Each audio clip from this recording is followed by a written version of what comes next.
최근 흉기 난동 사고가 잇따르면서 대안 중 하나로 판사가 입원을 결정하는 사법 입원제가 거론되고 있습니다. 아파서 입원을 하던가 약을 먹어야 하는데 먹지 않아서 이런 범죄로 이어지는 것을 막자는 취지인데 이게 정확히 뭔지 정태훈 기자와 집중 분석해 보겠습니다. 정 기자, 구체적으로 좀 이 제도에 대해서 설명을 먼저 해주세요. 그렇죠. 이제 말 그대로 입원을 사법화한다 이거죠.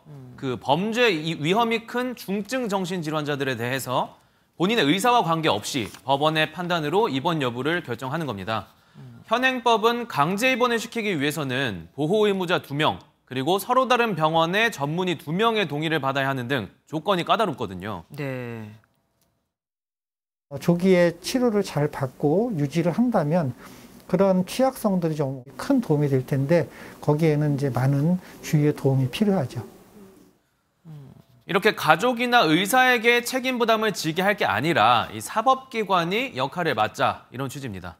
그런데 제 기억에는 이 사법 입원제가 처음 나온 얘기가 아니에요. 왜 그동안 진척이 없었던 거죠? 들어봤었죠. 이게 본격 논의가 시작됐던 건 사실 2018년 진료 도중에 환자가 흉기를 휘둘러 사망한 서울 강북삼성병원 고 임세원 교수 사망 사건 때입니다. 아, 맞아요. 네, 여기에 기름을 부은 게 2019년 경남 진주의 한 아파트에서 방화와 흉기 난동으로 22명의 사상자를 낸 안인득 사건이고요.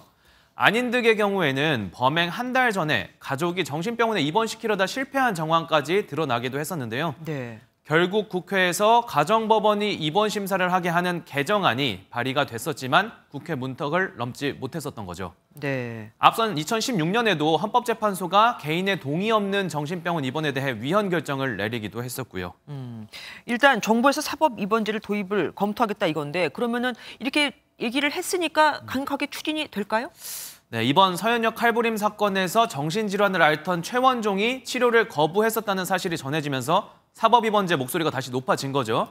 우선 통계를 봐도 약 10년 사이에 정신질환자에 의한 범죄 건수, 그리고 강력범죄 중 정신질환자가 차지하는 비율 모두 크게 늘은 모습 볼 수 있습니다. 네. 이런 최근 상황들을 반영해서 법무부도 복지부와 협의를 해서 사법입원제 도입을 본격 검토하겠다고 밝힌 거죠. 네. 이 법무부는 미국, 독일, 프랑스 등은 이미 시행 중인 제도라며 필요성을 강조하기도 했습니다. 근데 이게 정말 입원을 필요로 하는 사람인지 아니면 의도적인 사건이었는지를 구별하는 것도 참 쉽지 않을 것 같습니다. 맞습니다. 이번 최 원장 같은 경우에도 사실 정신병력이 있다고는 하지만 또 사건을 검색해서 미리 준비한 것도 있잖아요. 네. 어쨌든 전문가들 사이에서는 이 제도의 실효성에 대해서 어떻게 보고 있습니까? 안 그래도 그런 지적이 나옵니다. 아. 우선 이 해당 판단을 내려야 하는 판사의 전문성 자체가 떨어진다. 이런 문제가 제기됩니다. 네. 판사가 정신장애인에 대한 이해도가 없으면 의료계의 입장만 듣고서 판단을 하게 되면 오히려 이게 더 강제 입원의 수단으로 도입이 될 수 있다. 또 도입이 급하게 추진돼서는 안 된다는 지적도 나오는데요. 도입 중인 해외 사례를 봤을 때는 이 사전에 치유를 할 수 있는 지역사회 시스템, 그러니까 그런 인프라가 갖춰져 있는데 네. 그런 여과 장치가 없이 우리가 지금 이루어졌을 때는 불필요한 강제 입원이 발생할 수 있다는 거죠. 그렇습니다. 요즘에 묻지마 흉기 난동 사건이 계속 벌어지다 보니까 이렇게 살인 예고글이 올라온 것들을 보여주는 앱까지 등장을 했더라고요. 정말 이 사태를 어떡합니까? 예. 지금까지 법조팀 정태훈 기자와 함께했습니다. 고맙습니다. 안녕하세요. 김주하입니다. 공정하고 신속한 MBN 뉴스, 유튜브를 통해서도 만나보실 수 있습니다. 특히 더 많은 뉴스와 라이브를 보고 싶으시다면 오른쪽을 눌러서 구독하시면 됩니다. 어렵지 않죠? 빠르고 정확한 뉴스로 계속 찾아뵙겠습니다. MBN 뉴스를 시청해주신 여러분 고맙습니다.